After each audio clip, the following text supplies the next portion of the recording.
Hello everyone. This is the discussion uh, on Ivan the Terrible, Part 2, and also Part 1 if you do dwell into it. So, let's get started. Mm, Vivek, what do you think? What are your first impressions on the film?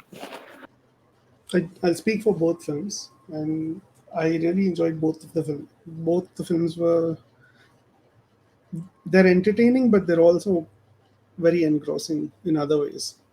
It's visually stunning, and there's a lot of plots and themes going on in the background. So it's quite engaging, and it's refreshing to see how much effort has gone into the planning of each scene, the staging of each scene. It's it's quite a marvel altogether. And yeah, there's a big tonal shift between part one and two, but nevertheless, I enjoyed both the films. It was a great experience. Mohammed, do you want to go next? Yes. I have seen the both parts. Coming with the part one, I think that was the most engrossing for me because this is very new, especially Russian culture. How they pray ceremonies. It was meticulously shown in the movie, and yeah, Ivan. Then yeah, it was very interesting. I went back to Russia's history. Um, the expression in this movie, the light technical part, like it was made in 1944. uh, one of the most early movies films made in human history. Um, so how I think technically this movie was inspiring for other coming movies, generation movies. So a lot of people might have learned from this movie that camera work and lighting works. Especially the shadow part. In the movie when the Tsar, sorry if I'm pronouncing wrongly it. So the shadow part, how nicely it was used. So that captured me. So lot of scene, and especially the expression of the actors is what really captured my attention whenever they are moving the eyes, expressions. They were really captivative, and I have never seen such type in any other movie. Usually people hurry, we don't focus on the emotion part and the facial expression, but this movie really, you know you're looking at the character, at the same time you are trying to dissect what they are decipher what they are trying to say. And yeah, it's really nice movie, and yeah, it's a very new experience watching this movie. What about you, Krithik? I mean, obviously you love the film. Yeah, yeah. The first time I really liked this film because it has a quite intriguing surface narrative on its own. There's this tragic figure who's destined to be all alone, even though he has this selfless goal, and he's almost an archetype. Whatever he says, whatever he does, but there, just below the surface, like it's perceptible. There is something going on, and it's quite difficult to get into. At least for me, it was difficult to understand what was going on, and that's what motivated me to quite get obsessed with this movie. And this is one of those movies that's like a black hole of just information and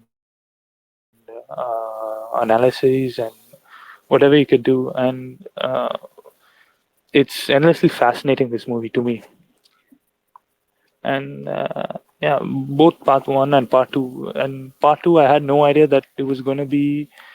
Uh, when it was the tonal shifts was completely unexpected for me, and I was completely confused. And uh, funnily enough, that only increased my obsessive need to understand this film.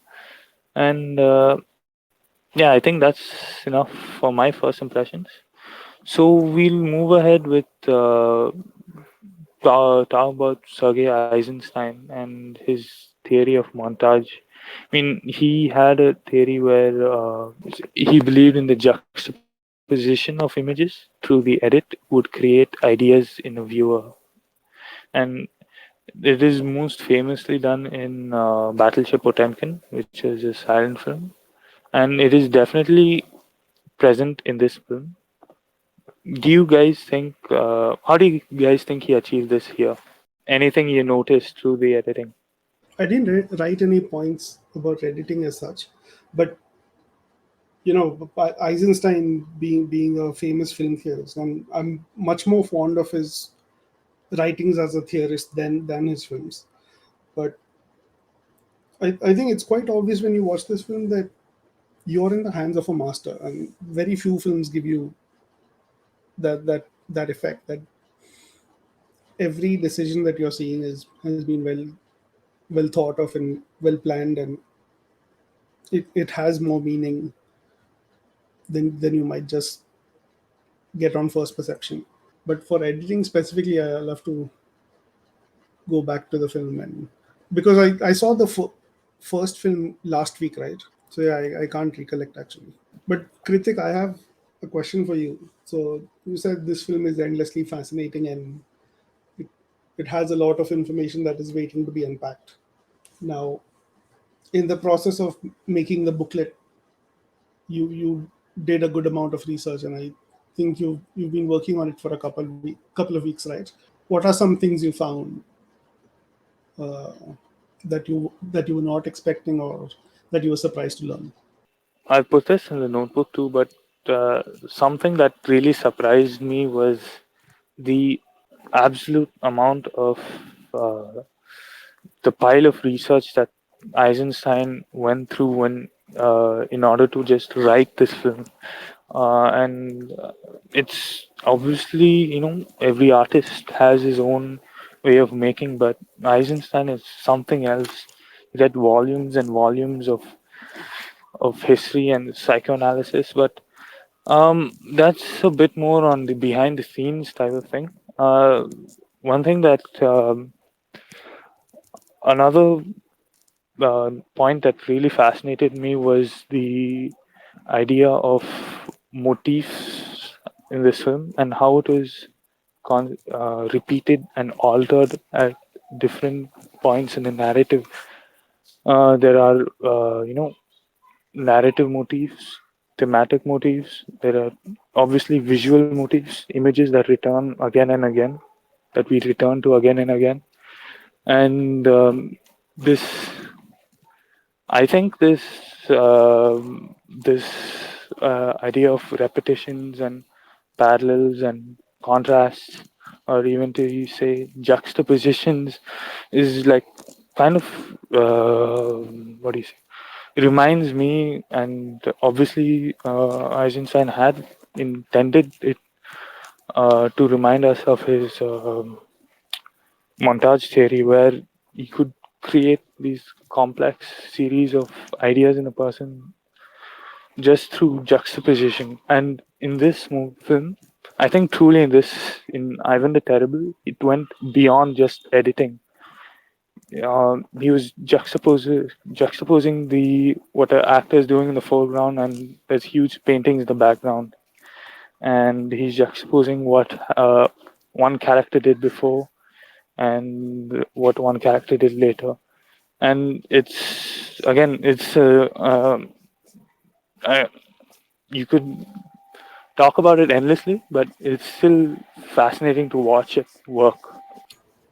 For anyone who may not know, or anyone who's listening, could you give them a brief run up of what the montage theory is about?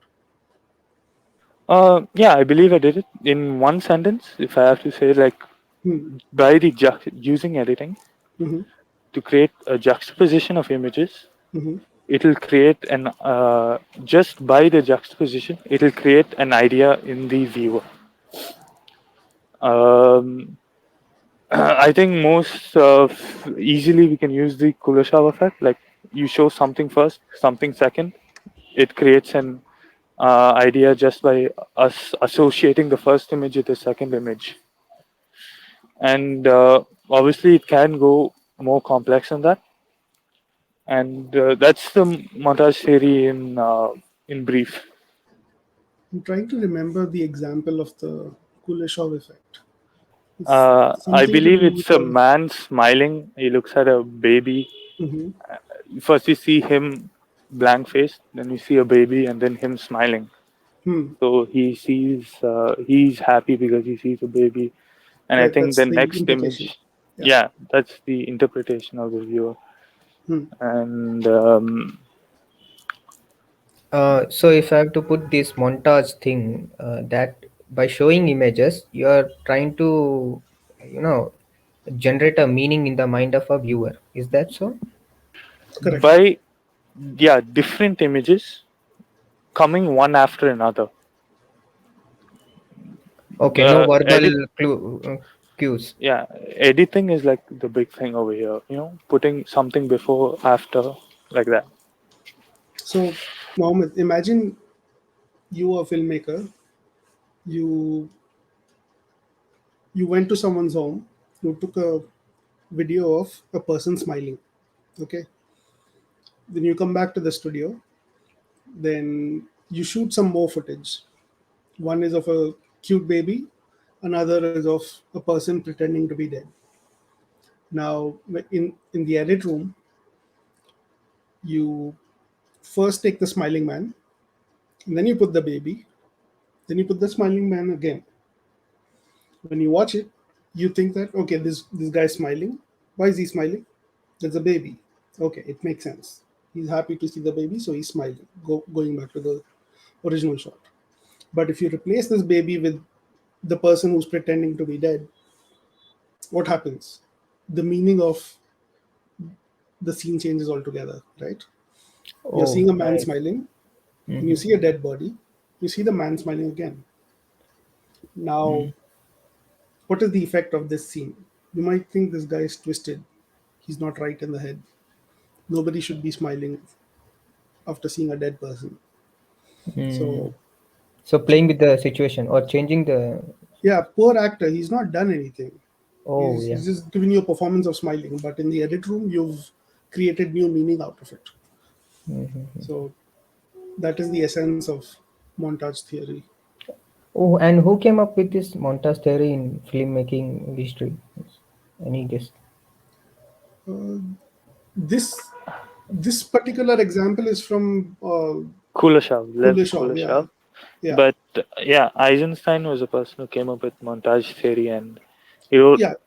yeah, and he's one of the earliest film theorists also. So not only is he influential because of his films, because of his theories also, he's and essays and books which he has written are hugely influential. Actually, uh, Ziga Vertov was also, you know, quite flamboyant in his use of editing. You've seen Man with the movie camera. It's full of juxtapositions and fades and this and that. So he plays with editing a lot himself. And But I would say like Ziga Vertov, like his moment came like after his death, right? He only became influential a long time after his work was done. okay, I didn't know that. Eisenstein, yeah, this one, Man with a Movie Camera was seen as a huge failure by everyone around Yeah, him. I don't doubt it because there's no characters in it. It's just machines. It's You remember the show How It's Made? It's basically how it's made in a movie format. Or Koyaanisqatsi, before Koyaanisqatsi. Yeah, I've seen it,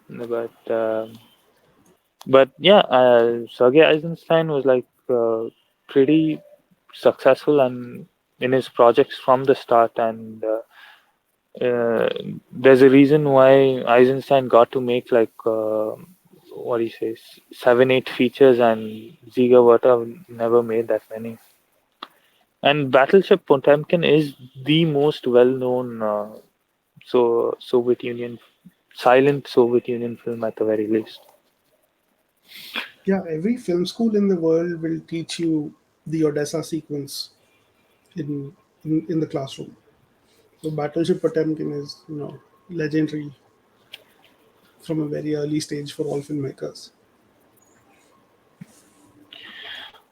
So let's move ahead because of Eisenstein's success, he was able to use the Soviet Union's premier filmmaker, and he was very popular, and he was able to make more projects. And to his, even though his career had many ups and downs, um, he got an opportunity to make Ivan the Terrible somewhere during the start of World War II. And you know, during this time, the Soviet Union was going through its cycle of through a cycle of hagiographic films where the leaders of Russia's past are reimagined to to basically echo modern sentiments and ideas and propaganda. And Ivan the Terrible was definitely fell in that case. And Eisenstein was expected to make an epic uh, uh, where we not only see Ivan as a good person and as the man who created Russia, but we also get the sense that Joseph Stalin uh, was the man who created the Soviet Union, and he was a good and just man who was justified in his use of violence. And this would be a good opportunity to talk about the film's politics, what was expected, and what the film is actually is. Do you Actually, I guys? wanted to come up with this question that when I studied Russia's history, little bit about this Ivan the Terrible, it is said that he was a very cruel person. Um, Actually, second half of his ruling, no, he was so cruel that he created a secret police, something. I don't remember the name exactly, but secret police who used to go to villages and kill people.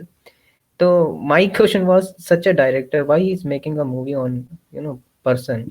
He might be highlighting what a terrible he might that ruler he might have been, but still I had a question that why him, why Ivan, why this director is choosing such a character? Any reason? So it is one, it's costly to make a movie, and you can't. At least in those days, it was extremely costly to make a movie, and you have to work in an industry or you have to work in a state-sponsored thing.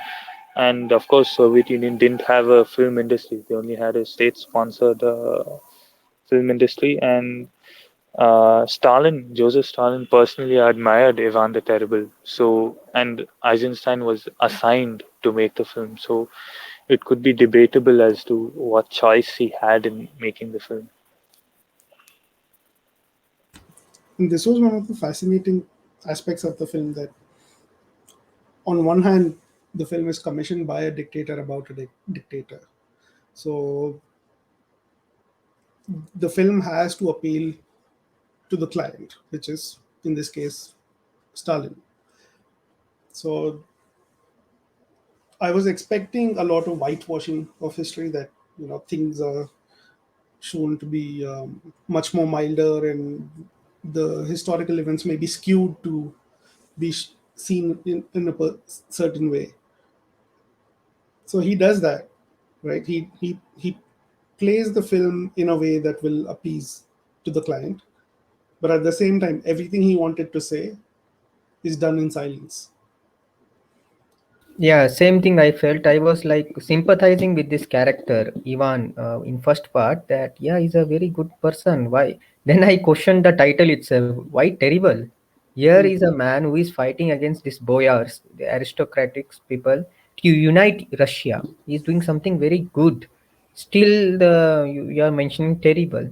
Then, yeah, it was very contrasting. Then I went to the history that, and I felt that, yeah, it is lot of whitewashed. Here I think they are trying to make this character so that we can sympathize with this character, that whatever he did for the good of the Russia, as Stalin was doing. So yeah, a lot of politics went into this. Well, the clever thing is, it doesn't make Ivan look like a good person. It only gives you some background as to how this position was arrived at. But he does kill people, and he does show, lack of sympathy for the dead, and he's always paranoid about people cheating him and being treacherous. But it justifies how he got there. So in a way, we kind of feel bad for him.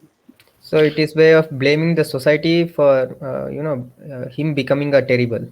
No, no, his actions are still his own. Hmm. So Ev- how it is justified that whatever he did was right or right? it's not justified. I don't think it is justified. But from a personal character point of view, he Hmm. feels justified, and we as viewer we join him on this journey through the film, Hmm. where we see him. We see him. His mother is poisoned by the boyars, and I'm talking just like not historically, from what the film tells us at least. His mother is poisoned by the boyars. His wife is poisoned by the boyars. His best friends are turned against him, and it's that's what he's a very tragic figure because very easily sympathize. We can very easily sympathize with him because he has a selfless goal, and he ends up sacrificing a lot in achieving it, even himself. Yeah, it shows you how he got there, but his actions are still up to him, right? So him slaughtering those three people, or him sending out his nephew to die, completely his making. And the whole dream sequence of his mother being poisoned, I thought it was very interesting that they do not show his mother being poisoned. Like, she just comes out of the door and she says, "I'm poisoned," and it's done in a very ham-fisted way. Okay, and the ham-fistedness is there on purpose because it's a recollection. It's not actual footage of the events happening. It's his imagination of how things have played out. So we don't see the poisoning. So we don't know if it's the boyars who poisoned her or not. Do we? It's just his And word. to be, yeah, that's true. It's Hmm. his word, and Hmm. it's maybe not even a recollection. He's telling it to his friend, I think Kulichev, right? Yeah, Yeah, and it might not even be a recollection. yeah. So Uh, it's his imagination that is going, and his imagination is very like straightforward. Mother's telling him exactly who's responsible for this, and yeah, the things that happen, like all the acting in the dream sequence is very over the top because he's exaggerating how he felt back then. So he's holding on to those grudges, and he's holding on to that anger, which is why he's become even worse as he's grown up. I was going to say something, but I can't remember. and Yeah, tell me. yeah, Mohammed, I think a couple of minutes back brought up. He read about Ivan's secret police, right? And they are given a brief bit of showing in part one, and they are given a whole sequence to them in part two. They're called the Oprichniki, Yes. and even that there is a direct what do you say, contemporary counterpart for them in the form of KGB being Stalin's personal guard, personal henchman. Hmm. Um, and it shows, we quite clearly see how this kind of leader maintains his power. He removes any the previous holders of power, and he puts guys who come, people who initially had nothing and owe everything to him, and thus they're completely loyal to him. And that is quite exactly how not only Stalin works, but a lot of totalitarian or autocratic guys work. If this a lot of uh, narrative or ideas in this film can be seen as an examination of power and uh, how characters are affected by it or how characters use it, which is an other sub theme, or it could be even the main theme of the film. Yeah, even he is getting affected by those people's suggestions, and even in part two, he tells, no, I will kill your that priest. He gives him the suggestion. So yeah, his secret guards somehow they start controlling the leader. Yeah, even the secret guards get corrupted. The Oprichniki, explicitly also they say you have. I believe the Maluta character says to Alexei Basmanov, "You're starting to have pretensions and aspirations like a boyar. You're just remember your place." And it shows like how power corrupts anyone, whether it's you're the Tsar or just the Tsar's right hand man. So it's the power that is most dangerous, not the people who sit on that. It's like saying, no matter who becomes the politician or a leader, he will be corrupt because the system, that that position itself, that chair itself, is so corrupted that no matter if God comes and sit into that, he will also behave the way corrupt person will behave. It depends a lot on the person, because the root of corruption is greed. If there is no end to greed, then corruption becomes a mean to satisfy the greed. And in this No, film, Vivek. Actually, this first question after watching this movie, the first question came to my mind was actually about these leaders. So many great leaders are there in our world, and what goes into it? What price do they pay for becoming those leader, becoming or rising to that status?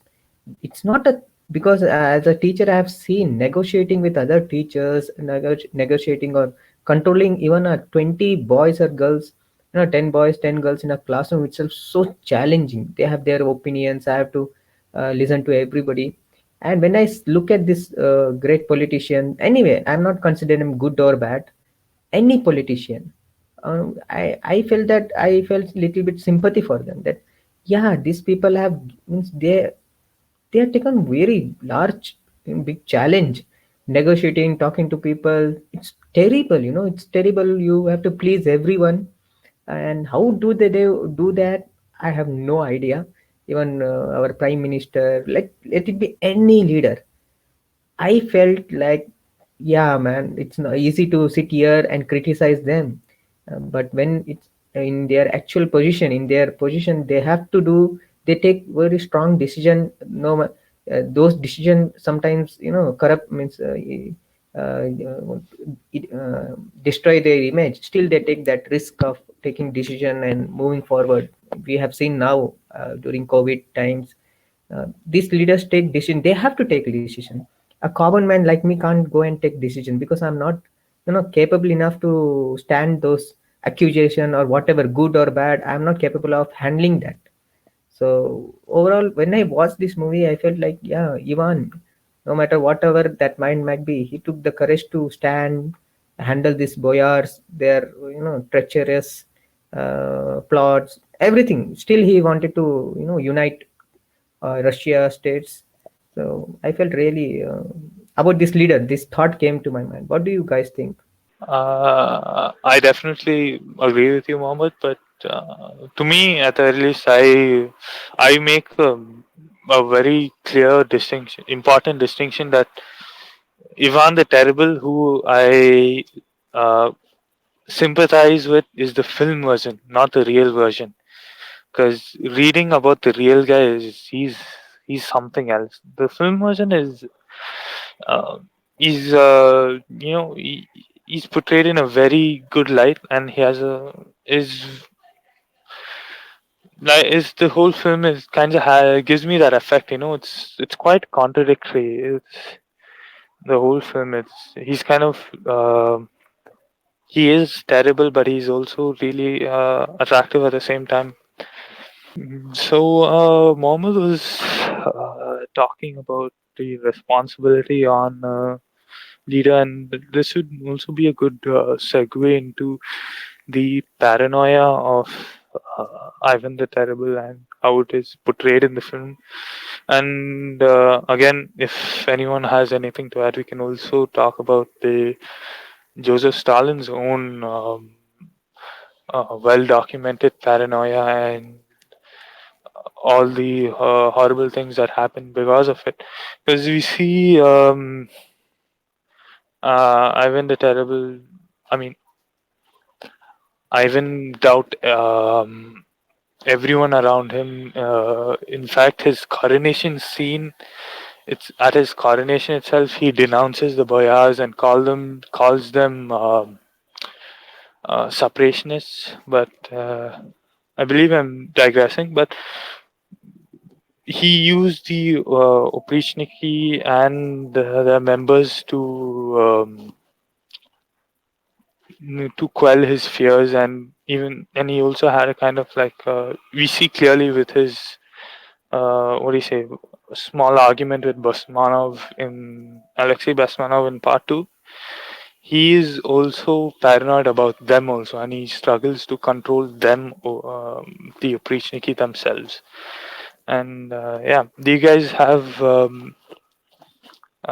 something to say or add to that? So I have a question.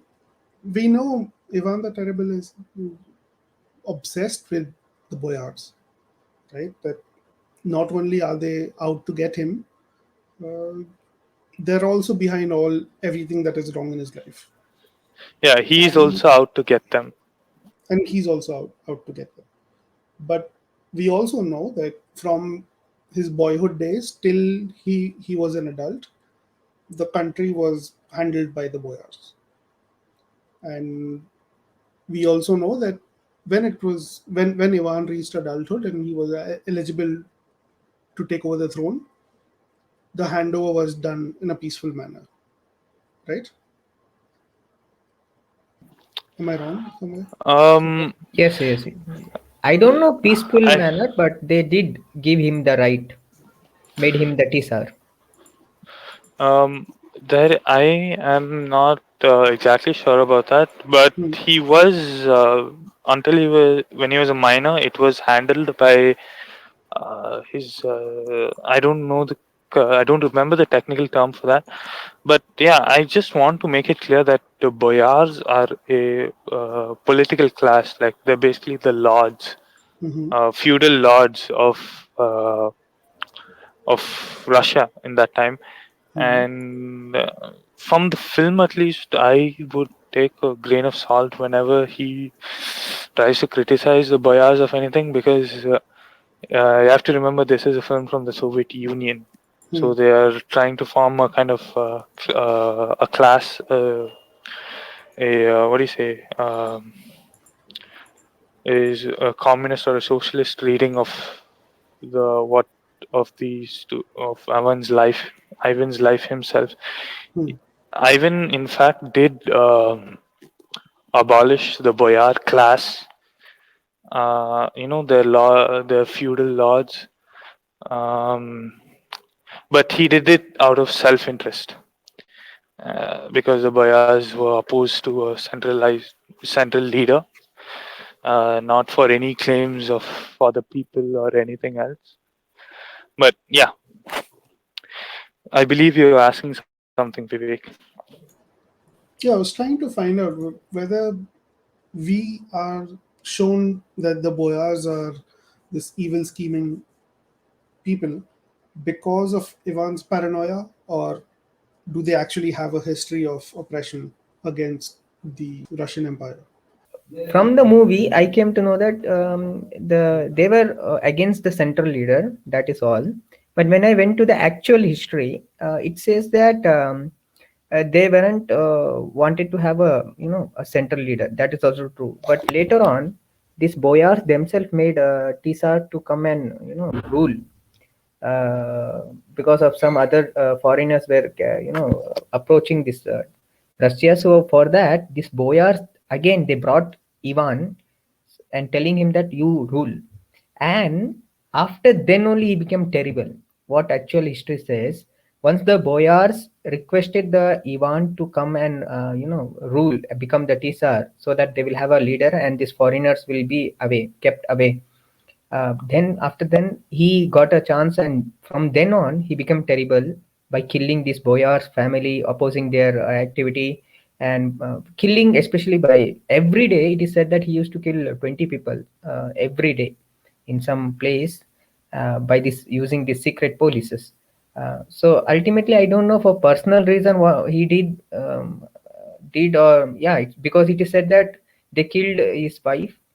Boyars had killed, and mothers also. We are not sure, but the actual history says that yes, she was also assassinated by these boyars, because they thought that if they have a single leader, they may lose the power.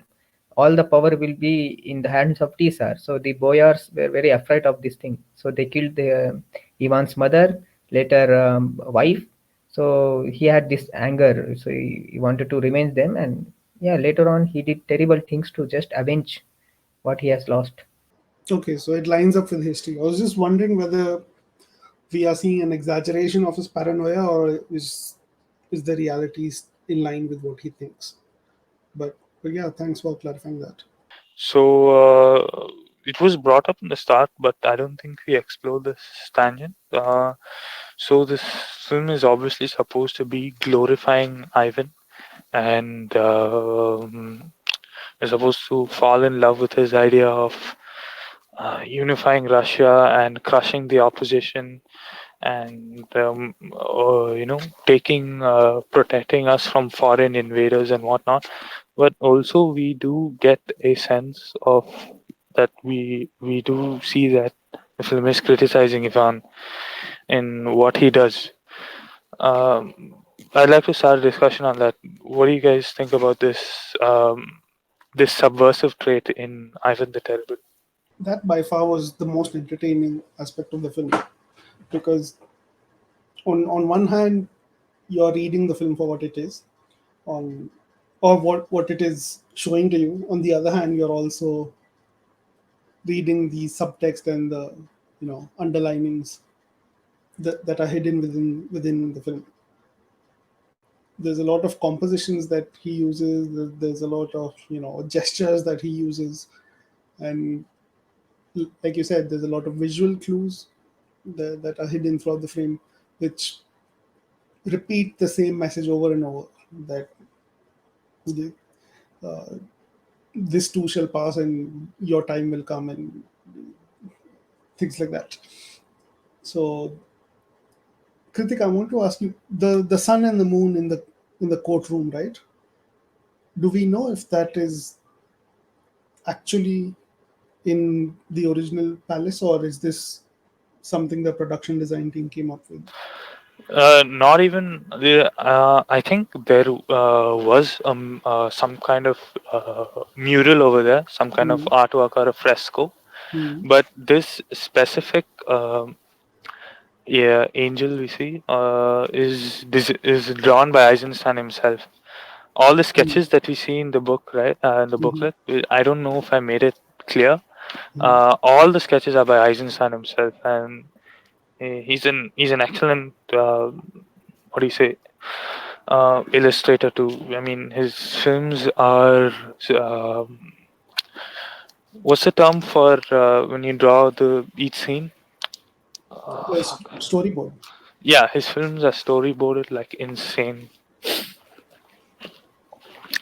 that confirms what I was thinking about this. And recently, I was reading, some early philosophy and things like that, and they say that in terms of symbolism, almost every culture universally started out with the same set of symbols. First symbolism that everyone around the world, all different cultures, had agreed is that the sun is a force of creation, that the sun gives birth, sun gives life, things like that. And at the same time, moon is associated with life, because the moon exists because of the sun, and the moon has a temporary life. It goes into darkness, then it comes out again. So it is, death, rebirth, and so on. So it's very clever that the throne is placed below the moon, because all the king can see is the sun, which is eternal life. But what's right behind him is the cycle of life and death. His idea of ruling forever or is not indefinite. He will die and someone else will take his place. There's a other symbolism with associated with moon as well. That uh, anyways, that's slightly out of the point. But yeah, I noticed that the moon has to be there for a reason, and now that you said it, it was designed, makes perfect sense why it would be there. That's a very compelling interpretation.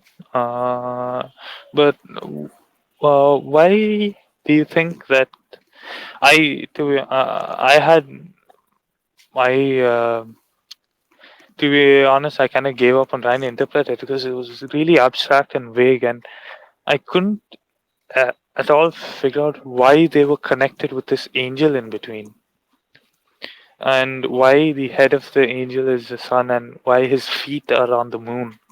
And I was thinking, and but perhaps uh, your idea is pretty interesting. Man. Thanks. Yeah, I'll have to think further as to the role of the angel and so on. Uh, but my first Just inclination was towards that.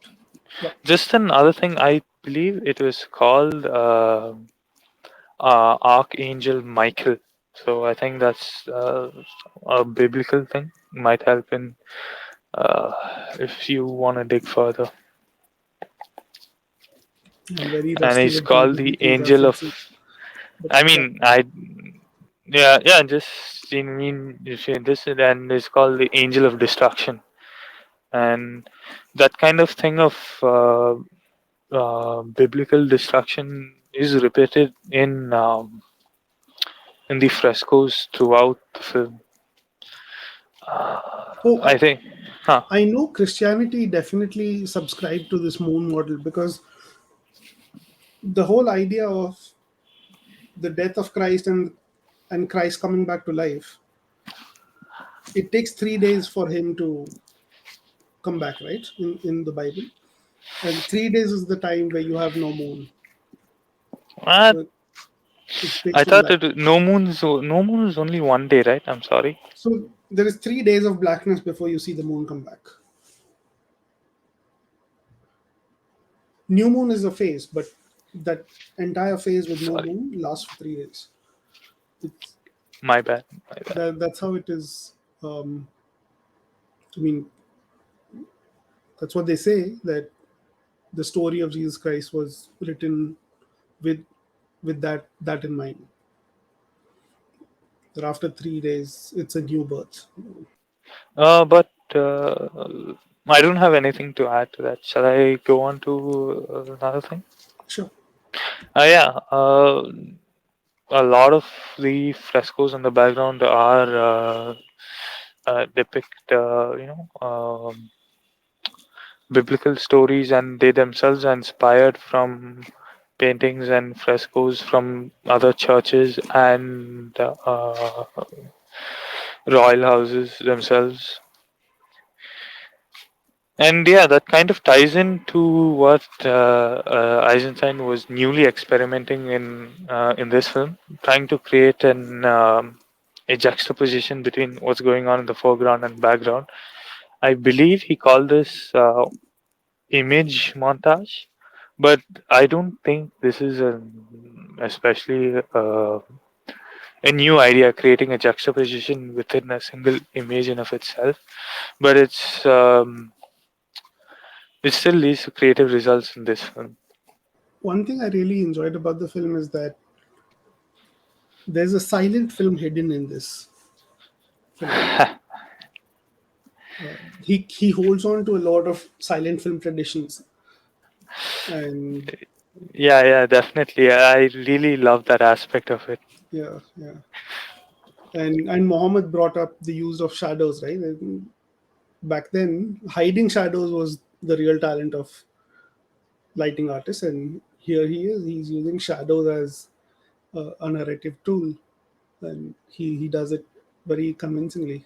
Not convincingly, he does it very stylishly. And I think in old theater arts, no theater when they were, you know, films are nothing but improvements of theater. That is what I believe. Um, so what I felt was these actors, they were like theater artists. Most of them is expression. Usually we don't see in this now current. You know, emotions are there. I don't deny that. But coming to this movie particularly, the movement, I don't know why, but their nose, their face, their eyes were means they were like jumping out of the screen to me. I felt, yeah, he has chosen this actor very particularly. Even this Ivan, when his coronation is going on, he raises his eyes, looks left and right. I felt, my God, that shows his power, power, and lot of things I got to learn from this actors also. It was very beautiful. Yeah, Mohammed said something controversial about how films are an extension of theater. But anyways, we'll move on. But Eisenstein was uh, deeply influenced by all the arts, and he started out in the theater himself. And one of his mentors is a very famous avant-garde. What do you say, man of theater, and he developed this kind of expressive acting using using all parts of the body, emphasizing body movement.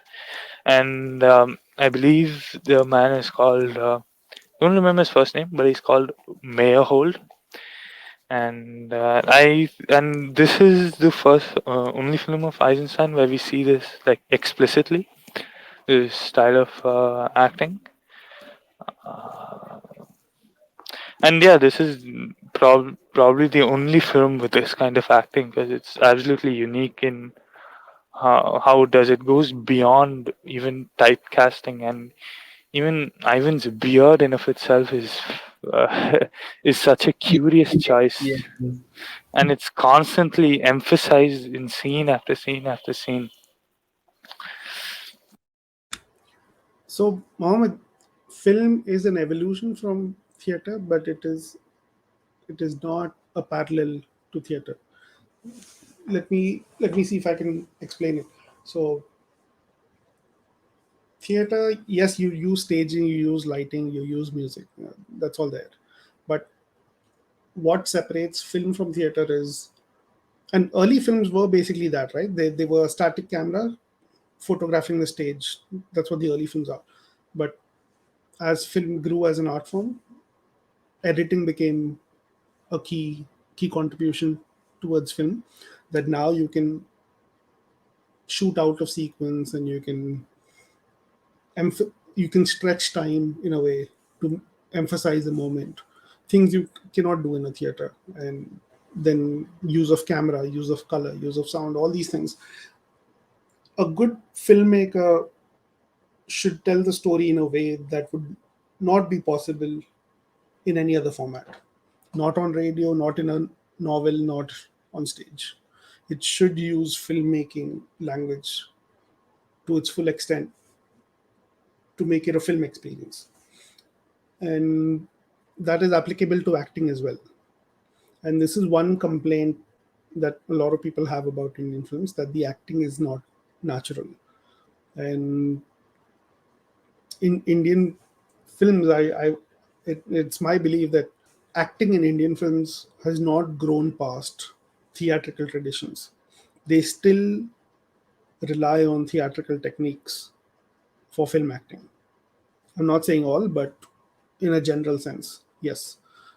And speaking of Ivan the Terrible, this particular film, what you mentioned is true, that they're using very broad gestures. So in theater, they say this type of acting is called playing for the back seats. That means you have an auditorium, and then you have the the balcony level, and you have the person sitting at the end of the balcony should be able to see what you're acting, because at the end of the balcony the actors are maybe like 1 inch tall in his view, in that audience's view. So even they should be able to see what your actions are and what your acting is. So a lot of the emotions were gestured through the body, not just the face. And people who are sitting in the front, they can see your face. So whatever you're doing with your body, you should also do with your face. So in film, this is considered uh, too much. That it's not necessary to do this. And if what Krithik is saying is true, that this is not a staple of Eisenstein films, but it is specifically chosen for this film, then it's a very clever choice, because he's highlighting that this is an act. We're all just playing along. It's Mm. it's not what we want to say.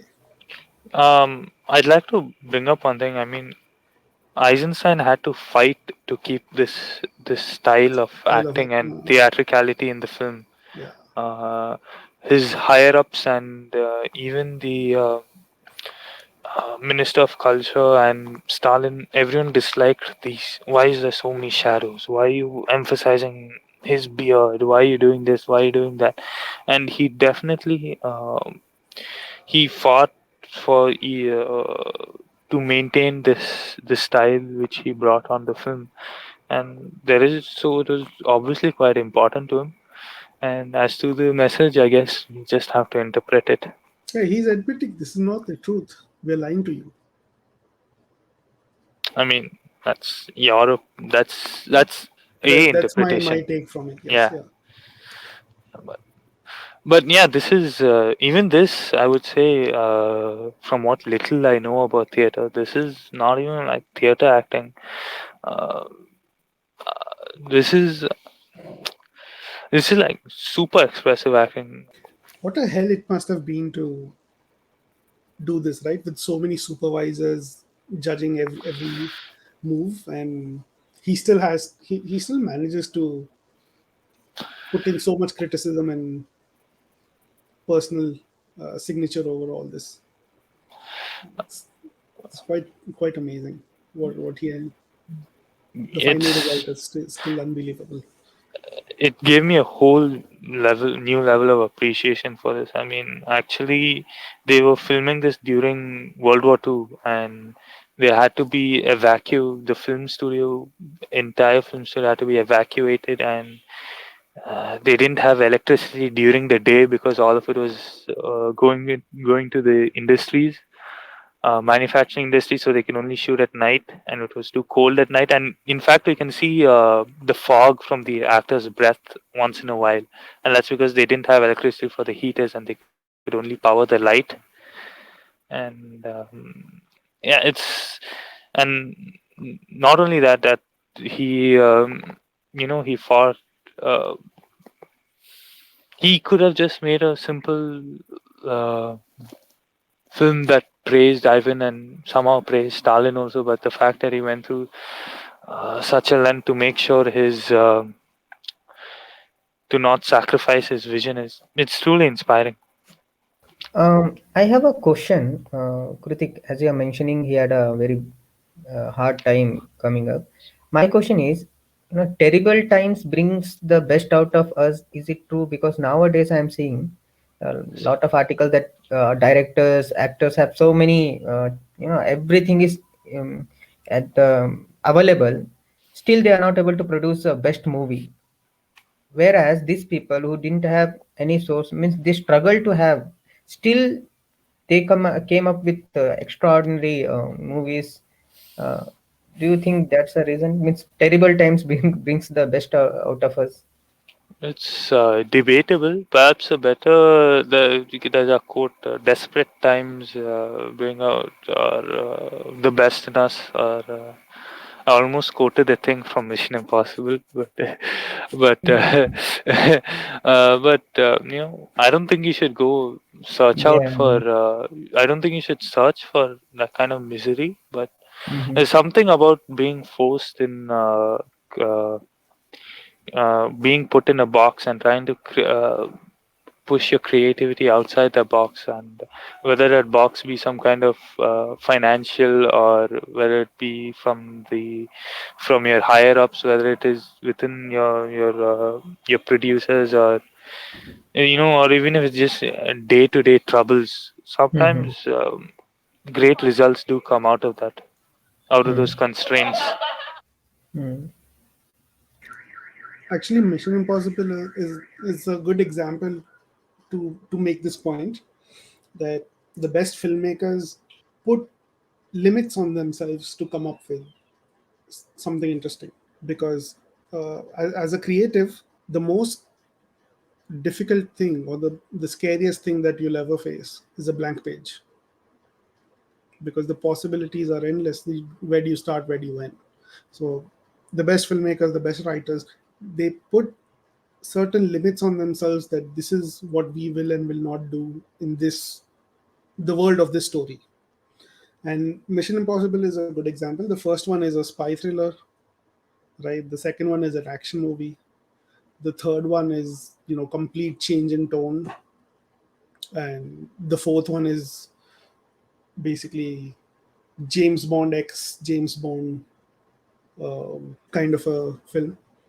And yeah, they changed their style again and again in that series. So yeah, limitations are necessary for creativity to flourish.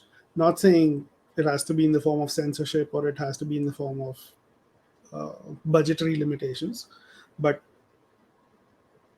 yeah, you need certain limitations to come up with innovative solutions.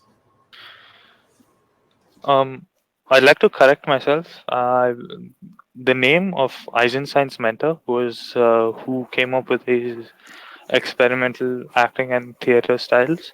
His name is Vesvald Meyerhold, and I forgot to mention that he was in fact he received a capital punishment under the Soviet Union because his artwork was seen as counter-revolutionary, and this is in fact the danger that Eisenstein was undertaking when he was using his own mentor was shot in the head for these experimental act and for these experimental art forms, and experimental art forms was looked down upon in Soviet Union. So Eisenstein himself used also risking his life in making this film. With every film, it could be said, but this film especially, given that it's Stalin was getting more and more ruthless and collecting power and controlling the whole country. So was his mentor killed before this film came out, or? Yeah, yeah. Before the film came out, his Oh mentor my was god. killed. Yeah, in the 30s, there was this huge phase. There were multiple phases of purges that were going on, and I think another fascinating tidbit: Eisenstein's head wrote a personal letter to Stalin Hmm. criticizing him, Hmm. and that itself is like a death sentence. Hmm. It's basically advocating that Eisenstein should get a death sentence, Hmm. and fortunately for Eisenstein, Stalin was admired him and he didn't get the death sentence. But what happened is the person who criticized him got the death sentence and he was killed. And it's quite a difficult environment to work in, to No, say the least. it's scary. So he's putting his life on the line to make an artistic statement. I don't know what's greater than that. And not only is he taking that risk, he also has to deal with nitpicking and Bureaucracy. yeah, bureaucracy, and yeah, And at yeah, every like stage. Yeah, it's completely blows my mind. And the scale of this movie is absurd, right? Especially for that era, and yeah, Yeah, number of horses, the people. Yeah, I was shocked how he yeah, managed so much. Yeah, but that's because this was intended to be like a huge, like it was supposed to be a mainstream film that all the Russian what do you say, working class was supposed to watch and get inspired by. But Eisenstein made it something else. But uh, hopefully, I wanted to bring up this one. So part one was criticized by a lot of people, but because it had Stalin's personal approval, uh, Eisenstein got a free pass on it, even though it was completely out of the ordinary and it was very experimental in what it was trying to do. And so he got to make part two, and part two, as we all know, is even more out of the water and out of the box, and this he And could why not there is so much escape. gap between the two movies? One was made in 44 and another 58. Why so? Yeah, I was coming there. He did so. He started thing immediately, making part two also, and he made part two, finished it, and then he presented it, and suddenly he lost favor, and that was one of the difficulties of working underneath Stalin. He was a very capricious kind of guy, whimsical kind of guy. One minute he'll support you, next minute he'll ditch you, and so that's what happened. His work was, and after Stalin ditched him, his work was denounced at all circles. He was made to, publish self-critique articles or essays, and he lost a chance to make Ivan the Terrible Part Three, and Part Two was immediately banned, and it was not released until Stalin's death. So that's why, even though it was made in like 46, 45, we don't see it until the release date is given as 58, because that's, I think, I'm not sure when Stalin died, but it was definitely released after his death only. I was going to say this. These two films feel a lot more like a TV series in a way. It reminded me of I Claudius. Have you guys heard of this? It's No, a no. old BBC show about the Roman Empire, and it's got a similar tone. That it's about kings and treachery and plots and betrayals and schemes, all that going on. And part one almost feels like an origin story, and then part two is an episode in the continuing tale. So yeah, it's sad that we don't get the rest of the story, but it does feel like it needs many more parts to complete that complete the tale. So if I has there been any other Ivan the Terrible production after this? No, part three was No, immediately not scrapped. Eisenstein's, but someone else No, no, attempting the same story. no, Okay. definitely. Who would want to make a sequel to a masterpiece? But yeah, part three, there were a couple of scenes shot, but all of them were destroyed. And Eisenstein was already in poor health, and he died like 2, 3 years later in 48. Yeah, Oh, so Eisenstein wasn't around for part two's release. no, he was not around. Oh, No. it's very sad. He was always in bad health, and somehow he managed to push out part one and part two, even though he was in extremely bad health, and believe he had a heart attack sometime after part two also. But yeah, Oh, that's really sad. So I just looked it up. It seems there was a ballet in the 70s and a TV series in the 70s, but yeah. There's no like proper feature film type of yeah, this, things. That, yeah. and I think you can get part three's script, and you can see Eisenstein's storyboards and sketches and ideas and whatever he had listed for part three, and it's quite a loss, man. I mean, we have these filmmakers and their oh, what if they had got the chance to make this type of movies, right? Mhm. Um, I'm struggling to think of an example. Can you guys help me on this?